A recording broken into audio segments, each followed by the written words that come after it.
Um tesouro no Funchal que não precisa de mapa secreto no passado. Para encontrar tesouros, era necessário desencantar de um baú um mapa secreto, amarelecido pelos anos, onde o local estaria marcado por um X na madeira. É mais simples. Basta perguntar pela Sé. Cerca de 500 anos depois da sua concepção, as pinturas do retábulo da Sé do Funchal voltam a ganhar vivacidade e redescobrem-se pormenores perdidos, encobertos pelo fumo das velas, pela maresia e pela passagem do tempo. A equipa de conservação e restauro espera encontrar pistas sobre a autoria das principais pinturas desta obra de arte flamenga, instalada em pleno Oceano Atlântico.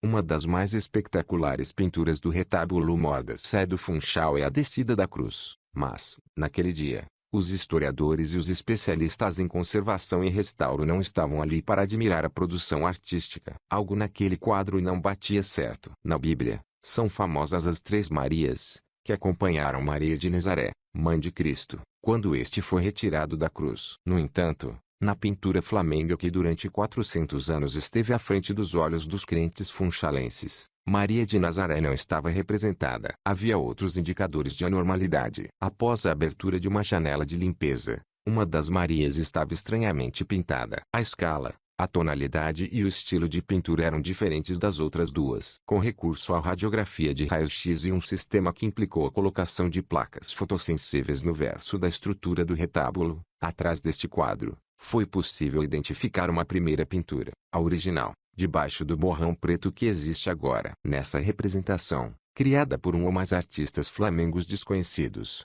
Maria surgia prostrada e uma das mulheres ajoelhadas amparava-a. Por que teria esta figuração desaparecido na pintura? A história fornece pistas, forçando-nos a recuar ao século XVI. A Sé foi oferecida por Dom Manuel I, 1469 a 1521. Ao Funchal na década de 1490. Projeto demorado, foi concluído em 1514, 6 anos depois da elevação da vila à cidade. O retábulo mor data de 1510 a 1515 e a figuração religiosa revelada pela análise científica remonta a este período. 3 décadas depois, porém, a Igreja Católica organizou um dos mais importantes debates ecumênicos da sua história, marcando posição sobre a emergência do protestantismo. No Concílio de Trento, de 1545 a 1563, entre outras doutrinas, foi decidido que a Mãe de Cristo não deveria voltar a ser representada deitada, mas sim de pé, na arte religiosa. Alguém no Funchal terá levado a recomendação à letra, e repintou o óleo original, apagando Maria deitada. Mas isso levantava um problema. A outra mulher não podia amparar um vulto inexistente. Logo, foi também ela repintada, em pé. O artista não era, infelizmente, tão talentoso quanto o original, razão pela qual as suspeitas se levantaram e confirmaram. Quem diria que um projeto de restauro poderia ter um enredo digno de um episódio de CSI? Da varanda do edifício do Museu de Arte Sacra do Funchal, vê-se a Torre da Sé, sobrancelha baixa da cidade. Aqui, bem no centro do Funchal, até há pouco tempo à vista dos olhares do público mas paradoxalmente escondido há centenas de anos, o tesouro artístico está a ser lentamente desenterrado, na forma de uma das mais belas obras-primas da arte antiga portuguesa, o impressionante retábulo da Sé do Funchal, a primeira catedral atlântica e, à época, sede da Diocese da Madeira e de Goa. Exemplo maior da pintura seiscentista,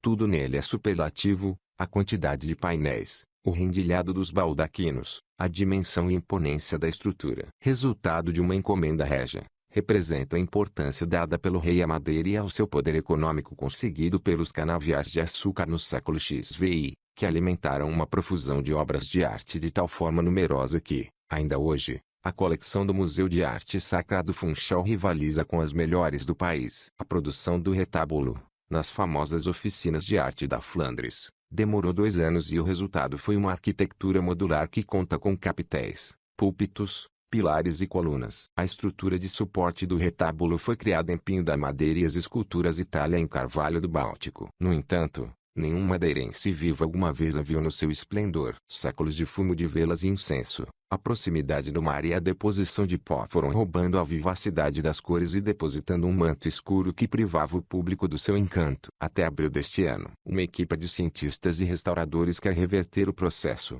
com o objetivo de resgatar ao tempo útil no grande retábulo Flamengo in situ. Antônio Candeias é um dos investigadores que procura levantar o véu sobre essa estrutura. Coordenador geral do projeto, ele é químico de formação e traz para o projeto interrogações invulgares numa pesquisa histórica. O retábulo constitui um nó górdio da pintura flamenga. Há muitas questões por responder. Quem foram os seus autores? Que alterações foram feitas às pinturas iniciais? Que técnicas foram utilizadas?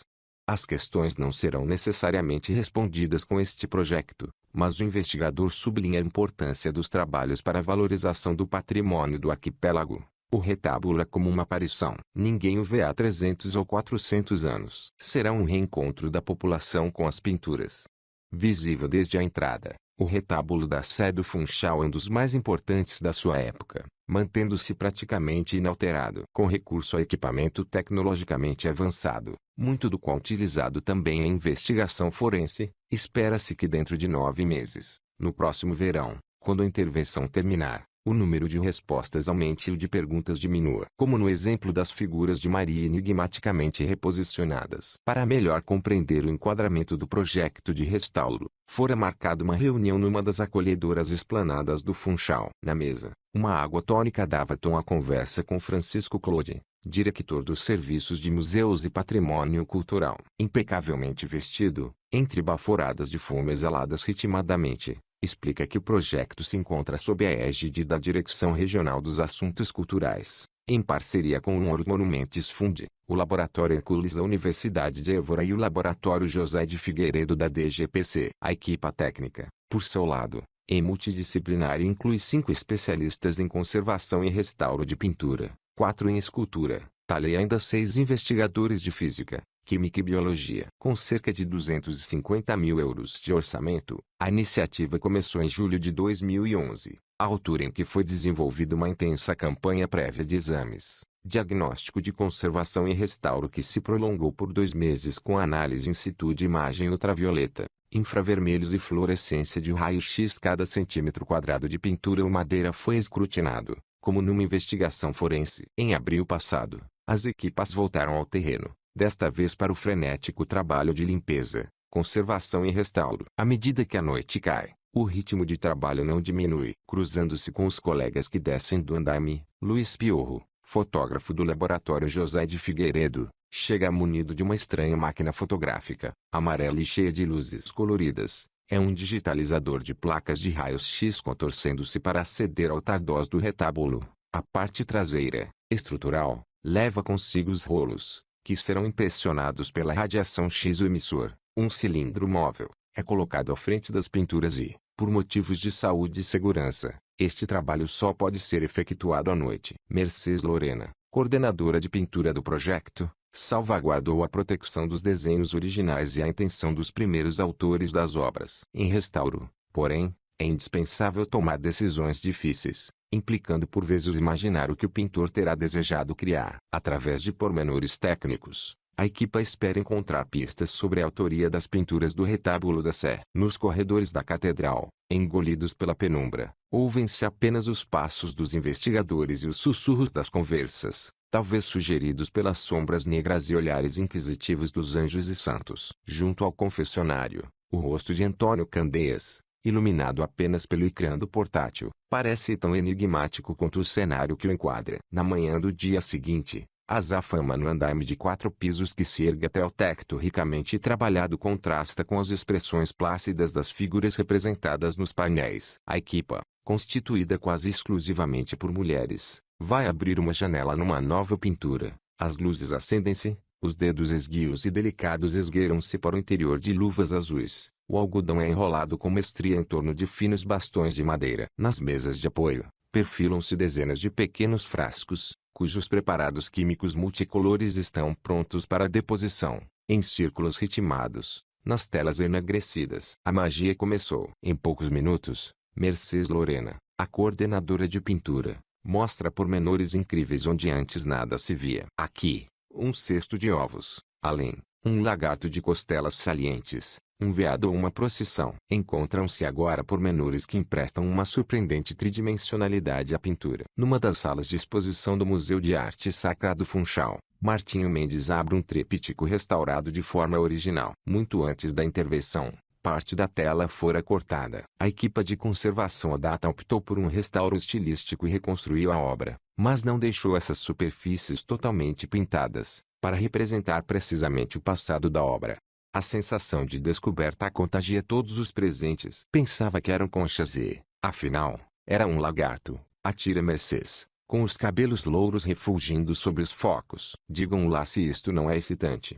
A equipa espera que pormenores como estes possam fornecer pistas sobre a autoria da obra, uma das grandes incógnitas que se mantém. Os historiadores de arte indicam 3 possíveis autores luso-flamengos: Francisco Henriques, o mestre da Lourinhã ao Frei Carlos. As biografias destes 3 artistas são fragmentadas. Conhecem-se poucos trabalhos efetivamente assinados e, na verdade, a atribuição da sua autoria a estas pinturas é uma mera hipótese. A complicar ainda mais o enigma, as semelhanças da obra funchalense com os retábulos das Sés de Viseu e Évora são notórias, sugerindo uma eventual autoria comum ainda por comprovar. Ao contrário dos enigmas forenses televisivos, este mistério não se resolverá num curto episódio. Para obter uma perspectiva histórica mais lata, impõe-se uma visita ao Museu de Arte Sacra do Funchal, bem no coração do anfiteatro natural em que a cidade se encaixa. No acervo da instituição, encontram-se dezenas de pinturas flamengas, que atestam o esplendor artístico que a Madeira atingiu à época. Numa das salas, de luvas imaculadamente brancas, Martinho Mendes mostra um grupo de visitantes,